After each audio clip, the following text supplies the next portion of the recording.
Hello, everyone. Matt Clark, research analyst with Money and Markets, here with your weekend edition of the Bull and the Bear podcast. Now, again, we love that you guys listen to the podcast and to all of our other video content each and every week. We work very hard to make sure we're giving you safe and sound, profitable investment information in every means possible.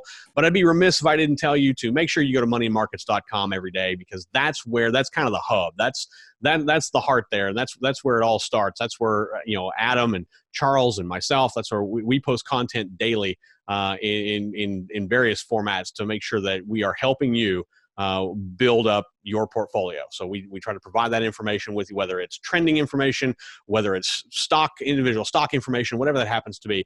We try to provide that to you to help bolster your portfolio. So head over to moneymarkets.com, and while you're there, sign up for our free daily e-letter. We put out an e-letter each and every day, including the weekends and even including on most holidays.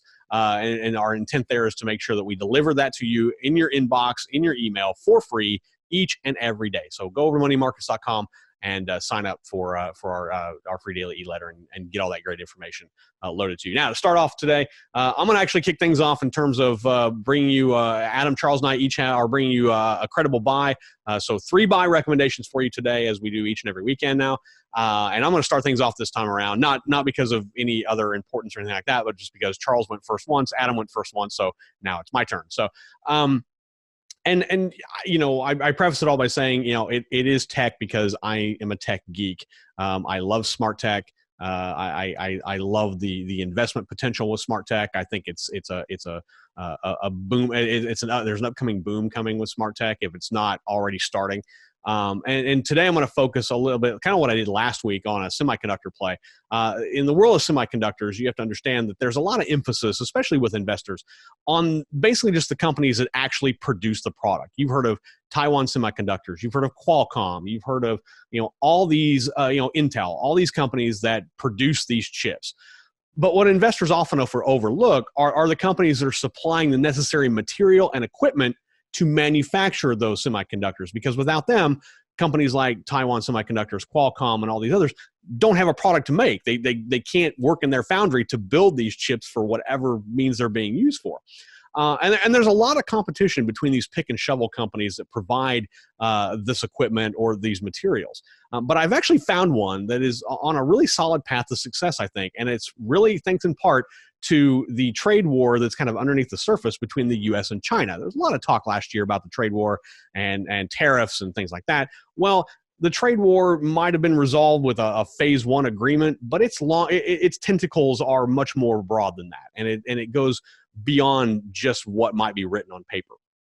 Now, in China, you have to understand that companies there are heavily regulated on what they can and can't do. The Chinese government kind of keeps their thumb on most companies and tells them, okay, you will do this and you won't do that. It doesn't necessarily, there aren't decisions to impact profitability, because Chinese companies tend to be very profitable. Look at Alibaba, look at Tencent. These are companies that have to work under the direction of the Chinese government, but they're still very popular. But these directions also include who they can and they can't do business with. And China is one of the biggest suppliers of semiconductors in the world. You don't hear a lot about those companies because they're not necessarily public in the U.S. market, but a lot of semiconductor production is done in China. And recently, the Chinese government, in response to these trade issues with the U.S., barred several of their semiconductor companies from purchasing goods and services from companies in the U.S. It effectively cut Chinese semiconductor companies from buying any equipment or parts or anything that they may need to produce semiconductors from the U.S. And the U.S. is a big supplier of these secondary products that are used to build semiconductors. And the company I found can parlay that into huge growth over the next several years, and I'm going to tell you why. Now, remember, I said that the semiconductor industry, when it comes to investors, goes well beyond just the producers of the chips that allow our smart machines to operate. There's a lot that goes into the production of these chips. They have to be precise, down to the millimeter, even smaller. We're talking about very, very small components to fit in your smartphone. You can't have a big microchip like this to fit in your iPhone, or in Charles's case, his Samsung. These semiconductors have got to be very small, but they have to be very precise in order to work, to not only fit, but to work. And there's a lot that goes into that. And because these chips are manufactured on a production line, if you have one measurement off, even by a millimeter, the entire line is tossed out and it has to be recalibrated, translating into millions of dollars of losses for semiconductor companies. So semiconductor companies turn to experts in what's called metrology. This is basically the study of measurement. And these metrology companies help ensure that chips are being built exactly to the specification of the end customer, like an Apple or a Samsung, or things that they have a very specific set of specs that these chips have to conform to in order to fit into a phone or fit into a tablet or to a laptop or whatever. And there's a lot of top companies that develop and manufacture metrology instruments. The problem is for China is that a lot of them are based in the U.S. So you can see the problem that China's essential ban on dealing with U.S. companies can have on the semiconductor players and producers in China. But Nova Measuring Instruments Limited, it trades on the Nasdaq. The ticker is NVMI, gets around all that. It's a company that's based in Israel, and it specializes in developing and producing and selling equipment used for precise measurement, specifically for the semiconductor industry. Now, the company's seen strong growth in its revenue since 2016. The company grew its revenue from about $163.9 million in 2016 to $251.1 million in 2018. Now, in 2019, the company had a bit of a drop-off to about $224.9 million, but the projections for the future are really sound. Nova capped off a strong 2020 with a fourth quarter revenue of $76.3 million. That's an 18% increase year over year, and it beat Wall Street expectations by a whopping $6.4 million. As for a quarter, the 2020 yearly revenue was $269.4 million. That beat 2029 by a pretty good margin. And between 2029 and 2022, the company's total revenue is expected to jump more than 55% to $348.8 million. Nova's earnings are also on the rise. And in the fourth quarter of 2020, the company reported an earnings beat of 5 cents per share, which is pretty remarkable. What's even more impressive is the anticipation of yearly diluted earnings to jump more than 221% from 2019's $1.23 per share to $3.95 per share in 2023. As for Nova's stock price, it's been trending in the right direction for quite a while now. It hit a bottom of around $26 per share in March during the coronavirus crash, but it's jumped to a new 52-week high of $86 this week, which is a 221.4% bump in its share price. In the last 12 months, the stock has gained about 122%. The broader semiconductor equipment industry, only about 93%. Nova's stock price has seen some mild dips, but those have been very short-lived as the stock continues to press on new highs. Now, Adam's six-factor green zone rank system adds an even more impressive chapter to this company. Nova ranks a 97 overall. That means we're strong bullish on the stock. We expect it to outperform the broader market 3 times, at least, over the next 12 months. It also means that only 3% of other stocks that we rate, and it's a big basket, are actually higher. Its strong overall rank is bolstered by a 97 on quality. Nova's return on investments, assets, and equity are all at or near double digits and much better than the overall semiconductor equipment and services industry. The company has a gross margin of nearly 60% and a net margin close to 20%. It ranks high on momentum and volatility, where it ranks a 90 on both metrics. It's got a $2.32 billion market cap, which makes it a good-sized company. Its one-year annual sales growth rate is nearly 20%. And that puts it in good standing on our growth metric. Its sales have actually beaten Wall Street expectations in each of the last 5 quarters. So overall, with Chinese companies forced to look beyond the U.S. for services provided by companies like Nova, you can expect Nova to really experience solid future growth. But now's the time to really get into Nova Measuring Investments Limited, trades on the Nasdaq under NVMI. As a good play on the future growth of the semiconductor sector. So that's the pick I bring, Nova Measuring Instruments Limited, NVMI. I'm going to throw things over now to Green Zone Fortune's co-editor, Charles Sizemore. Charles, it's a picturesque view there in Peru that you have there. I know you're going to be coming back to the States here soon, but you have all that. I may not. I may just decide to stay forever. You have that nice opulent view there, so that to me that tells me that should resonate a very solid pick this week. Well, just to put it in context, the Pacific Ocean is that way, and the Andes Mountains are that way, and I have a nice view of both from this particular rooftop. I don't know if that's relevant at all, but I just kind of felt like bragging about that. So as well, you should. Now, Now on to business. So a theme we've been writing about in Green Zone Fortunes for a while, and also in Money in Markets, has been this boom in infrastructure spending, this idea of building back better.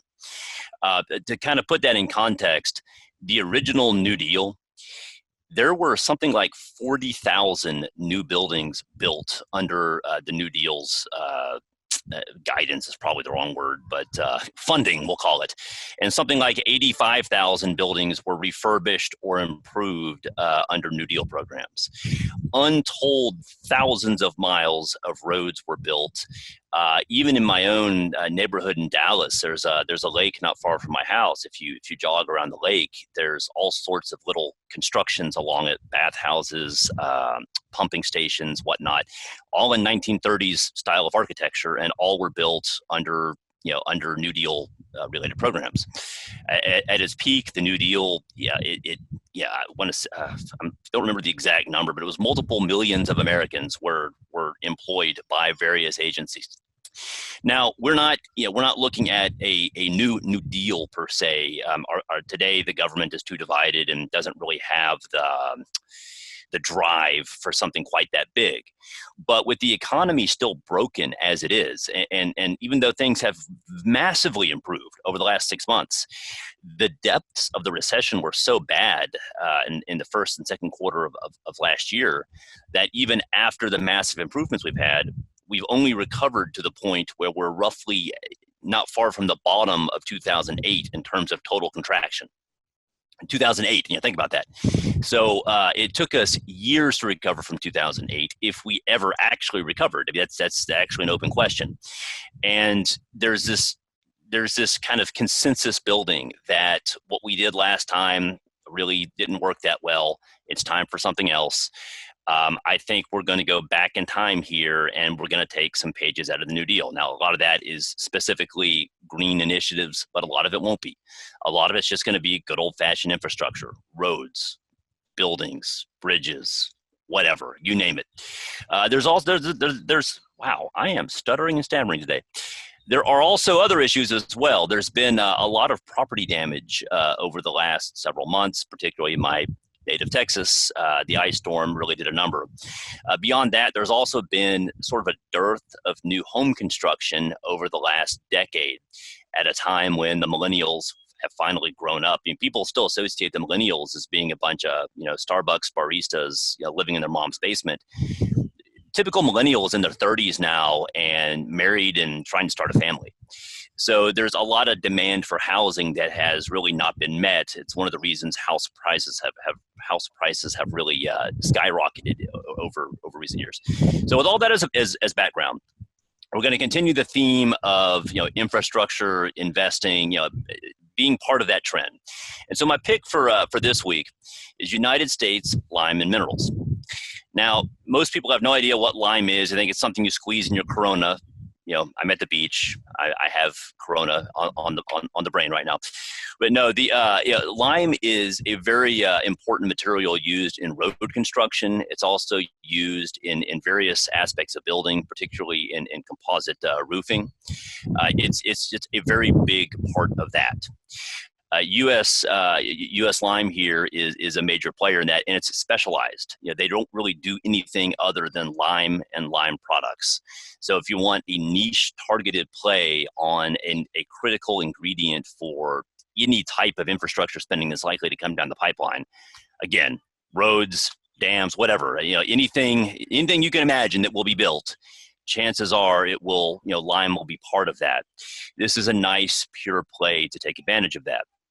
Now, as you can imagine, it rates very highly based on Adams' Green Zone rating model. It rates overall a 99, which is not just strong bullish, that's uber strong bullish. That's, top 1% of all stocks. Now, where it gets a little bit interesting is kind of where, what drives those returns. So, drilling down, it rates highest on quality with a 97. Now, our quality rating sounds, if you're not familiar with our methodology, it could sound subjective. How do you define a high quality stock? Well, we define it numerically. We use math here. We define it with various measures of balance sheet strength. We define it with various measures of profitability, for example. So this company rates very well on all of its return on investment, return on equity, return on assets. It rates very highly across the board there, all 80s and 90s.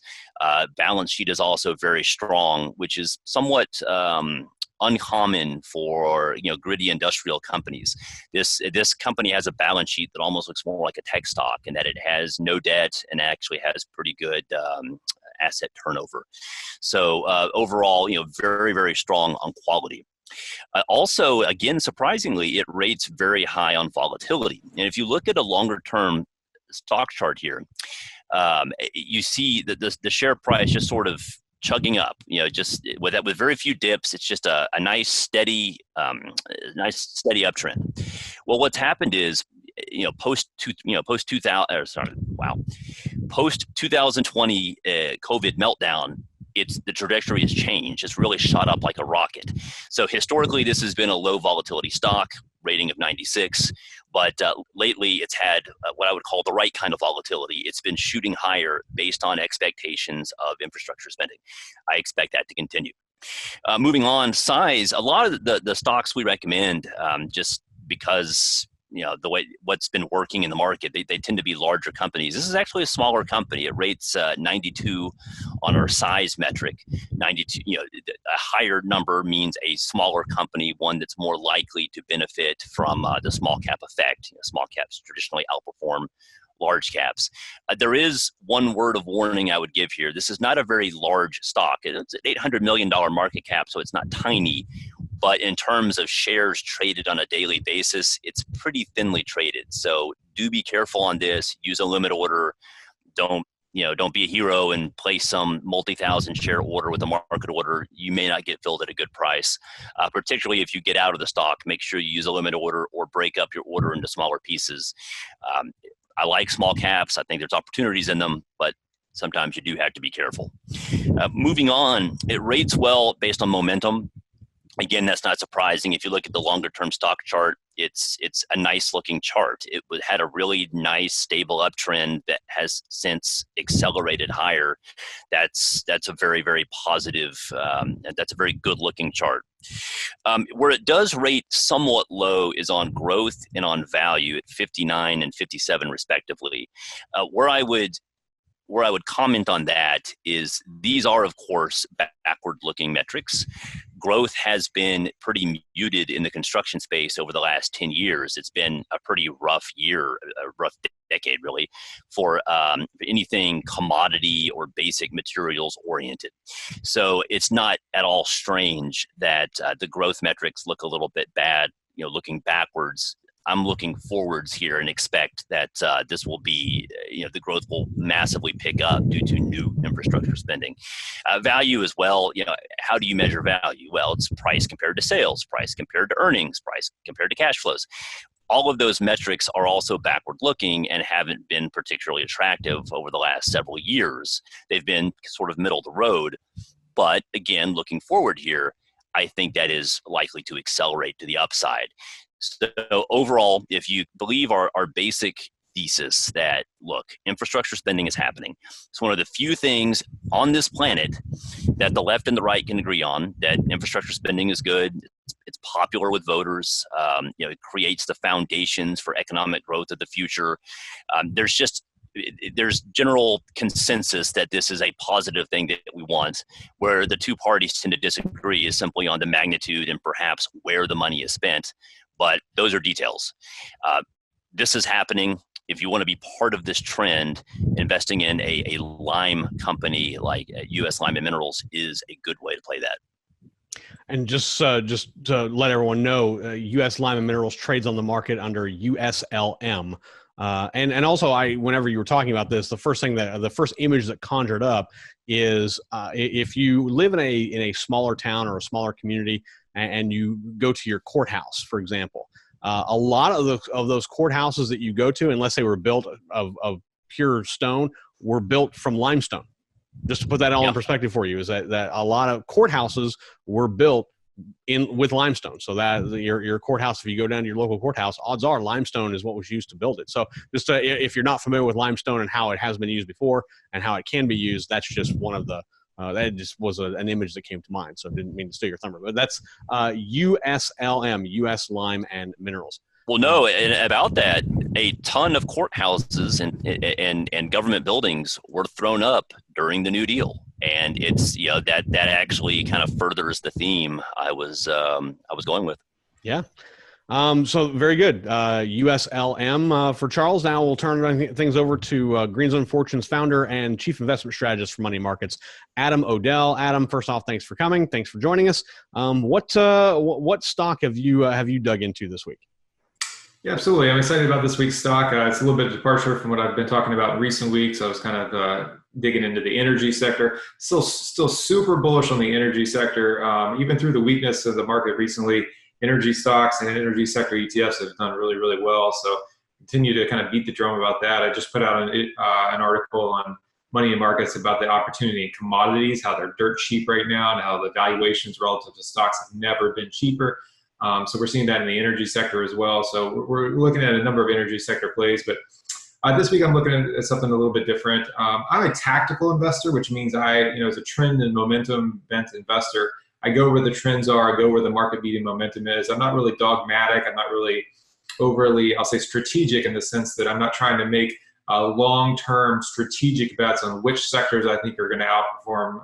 But if I was to make a strategic bet, and if you ask me, well, what three sectors or what three industry groups or what three product mixes would you be most interested in owning for the long haul, and not tactically trading, but owning for the long haul, I would say technology, healthcare, and data. So technology, I have to explain that a little bit. I'm not just talking about a certain vertical of technology. I'm talking about any company that uses some type of a proprietary or innovative technology. I mean, if you think about technology is just innovation. So to think that I'm going to bet against innovation, or I'm going to avoid betting on innovation, it seems kind of silly. I mean, as the world and science and technology progresses, that's technology. Healthcare is so integral to our daily lives. I mean, we want to be healthy. We want to live long lives. We want to live quality lives. So the healthcare industry, while it used to just be kind of a middle of the road, kind of low beta play, we're seeing a lot of really strong growth rates and a lot of good innovation in healthcare. And then finally, data. I mean, data is certainly the future of competitive advantage among investors and also businesses, corporations across the globe. There's really two ways to gain a competitive advantage related to information, and that's either to A, have proprietary information that other folks don't have, or B, to have superior analytics on the data that is available. So I kind of give that as my setup, because my pick today is a company that has its hand, it kind of spans those three areas. It's a technology company that's integrated into the global healthcare industry, and it has as one of its biggest assets, I believe, a proprietary data set on the basically the biometric and health data of millions of Chinese citizens. And so the company is basically, I'm surprised, I joked with Matt earlier this week, I said I'm surprised he didn't pick off the stock when he saw it on our Green Zone top 10 list, which I'll explain in a moment. But I'm surprised he didn't pick it off because he's always showing off his smartwatch. I don't have a smartwatch. I'm obsessed with stock market data enough. I figured if I ever wore one of those things, I would never see my wife. So I'd be too into analyzing my own self. So I stay away, but I certainly see that. I mean, if you look at the global biometrics market, it's worth around $20 billion this year, and it's set to grow to about $55 billion by, I think, 2027, 2026. So you're talking about 5-6 years out, and nearly tripling of the size of the biometrics market. So that's just huge growth. Anytime you can invest in a company that specializes and is a market leader in one of the highest growth industries, you're talking about an industry that's going to triple, you're certainly putting the wind behind your sails. So the company, I have to explain this a bit. The company has previously been called Huami, Huami. And I say previously, I mean that as of last night, the night before we're actually recording this video, I came into, I got up this morning and pulled up my charts on TradeStation and typed in the symbol for Huami, and I got a big error message saying this is the wrong symbol. And I knew I didn't have the symbol wrong. So I scanned the news, and basically this company has just announced, literally today, a name change. They're now changing from Huami, which just may sound xenophobic, but they even said it in a press release. It's certainly a very a Chinese-sounding name and may not attract the most broad investor base across the world. They're changing it to something that spans or transcends cultural and language barriers, is what they said. And they're changing their name to Zepp Health, Z-E-P-P Health. And the ticker symbol, while it was previously HMI, no longer trades under that. You can trade this stock on the New York Stock Exchange under the ticker symbol Zepp, Z-E-P-P. So that's a new name and new ticker symbol. And they really wanted to make it known that they're a healthcare company. Okay, so they're not necessarily a technology company, just about smartwatches that we can grab your text or grab your phone calls. They are a biometrics company that's building a huge proprietary database of biometric data on millions of Chinese consumers. And I think that that's one of their biggest assets, to have data that can be bought by an insurance company, or that can be bought by a healthcare provider, or that can be bought by the government, maybe even. That is a huge asset. And if they have the data and if no one else has the data, then they're at a huge advantage to command a premium for that. So this is a small stock. This is a $440 million market cap stock. So just to give you, that gives it a rating of 94 on the size factor of the Green Zone stock rating model. So it's one of the smallest stocks that we would look at. It's only traded on the stock market since about early 2018. So if you pull up a stock chart of Zepp, Z-E-P-P, you're going to see a really kind of messy, sideways, choppy action. And I wouldn't be scared off by that. I recommended a stock about a year ago in Green Zone Fortunes that had a very similar stock pattern. It was a new company, only 3 years of trading, had a very messy stock pattern, and that stock's gone up 300% now. So you can't be scared off by the chart pattern on a new company like this. Beyond being a small company, which makes it a good buyout target, and it also gives it access to that small cap outperformance effect, it's also a relatively low volatility stock. Even though it's chopped around sideways, it's not too volatile in its daily motion. It scores highly on growth. We're talking double-digit sales and earnings growth, and it rates high on quality and even mediocre on value as well. So again, the pick is Zepp Health, Z-E-P-P. They're basically a manufacturer of smartwatches, but it's not just the plastic and it's not just the plastic and the screen and the chip in it. Their main assets are the artificial intelligence algorithms that they've built, the proprietary data set, and I think they're looking at in the long view and figuring out how to build a healthcare company that's tapped into the healthcare metrics and data of their population there in China. And I think that they're gonna turn that into a treasure trove of revenue down the road. So it's a little bit of a speculative long-term play, but I think it's in a perfect spot for the growth of the biometrics market. And so that's my pick this week: Zepp Health, Z-E-P-P. And I'm not going to lie, I looked at it. I looked at HMI when I saw it, and I researched it. I don't really know. I don't really have a rationale for why I didn't go with it. Other than I wanted to leave it for you to give you one to pick. Okay. I can't back that up, but I'm going to go with that just so I feel better about myself. Well, while we're there, let's explain to listeners what this is we're talking about. Each week, Matt, I built this stock ranking model, and it scans 8,000 stocks. And go to moneyandmarkets.com website. You can type in at the top right corner, type in any ticker symbol, and it'll spit out the numbers that we're talking about here. So you can fact check what we're talking about, or if you have a stock that we haven't talked about, you're interested in seeing how it scores on our model, look it up. But what we found is that, not many of our users are going to want to sift through 8,000 stocks or, hunt and peck for each of the stocks that are on the top of their mind.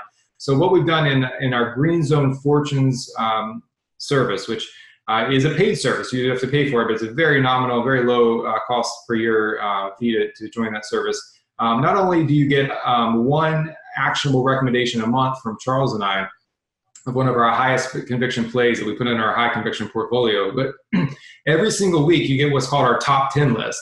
And I have to give kudos to Matt, because I built the model, but every single week he does the grunt work, so to speak, of running our scans and putting that list together and fact checking and making sure it's good, so that every single Wednesday when we send an email to our Green Zone Fortunes readers, they get a top 10 list. It gives the ticker symbol, the name of the company, the market cap size, and the volatility, the average true range of the stock. So you can figure out whether it's a low or high volatile stock, and then the green zone stock rating for those 10 picks. And we've gotten a ton of good feedback from that, because what that basically allows you to do if you're a self-directed investor is, rather than looking at 8,000 stocks or hunting and pecking for your favorite ones, each week you can look at one list of 10 stocks and see for yourself if there are any stocks in that list that meet your criteria. The way that list is formulated is that Matt and I collect all of the buy signals from my home run profits service, which is a momentum service. And of those buy signals for that previous week, we run it through the stock rating model, and we give you the top 10 scored picks. So these are basically not only short-term advantageous based on momentum and trend on an algorithm that I've used for a decade now, but they're also long-term advantageous because they've rated highly on those 6 factors. So we give that away basically as complimentary feature of the Green Zone Fortune service every single week, 10 picks a week. And last time we had that list audited, those picks are basically beating the market, the S&P 500, 3-1. So it's a really easy way to position yourself in market-beating stocks if you want to add 1 or 2 or 3 each week or whatever your routine is. But just want to throw that out there because we talk about it some, but I don't think we've given viewers a good idea of what that actually is. So Green Zone Fortunes is where you can get access to that. I'm sure that Matt will include a link in the show notes. Absolutely. And you touched on, the Green Zone Ranks model, the system. Again, that is found easily on moneyandmarkets.com. If you look, if you're on the homepage of the website, if you have a ticker in mind, you can even type in the company name. But if you have the ticker, that's even better. Then you type in that ticker symbol in the upper right-hand corner there, and then boom, it'll instantly bring up, the ranking system, how it's broken down, kind of the takeaways from it. And then it also gives other information on there. You'll see the stock chart. You'll see some other data points on there in terms of related to the company, more of the fundamentals, and also a description of what that company is. Any stories that we've written about it below are there as well. So it's kind of a one-stop shop for you if you're looking for information, say on Google, Goolg. You can type that in, and then you'll bring up Google. You'll bring up Alphabet Incorporated, and it'll tell you what the Green Zone rank is, and then it'll break down by each one of those 6 factors what that means, any takeaways from those ranks that you'll see, and then you'll see the stock chart, the fundamentals, as well as a brief description of what Alphabet is in case you don't know what Alphabet is, which I'm sure most everyone does. So, a lot of great tools there that you can see both on moneyandmarkets.com and also with Green Zone Fortunes with Adam and Charles, both there. And I encourage you highly to go and check those out. So with that, I'm going to close things up. Appreciate the time of Green Zone Fortunes co-editor Charles Sizemore and Chief Investment Strategist Adam Odell. I am Matt Clark, research analyst for Money and Markets and host of the Bull and the Bear podcast, as well as the Marijuana Market Update and the Week Ahead. And until next time, everyone, hope you all have safe trading.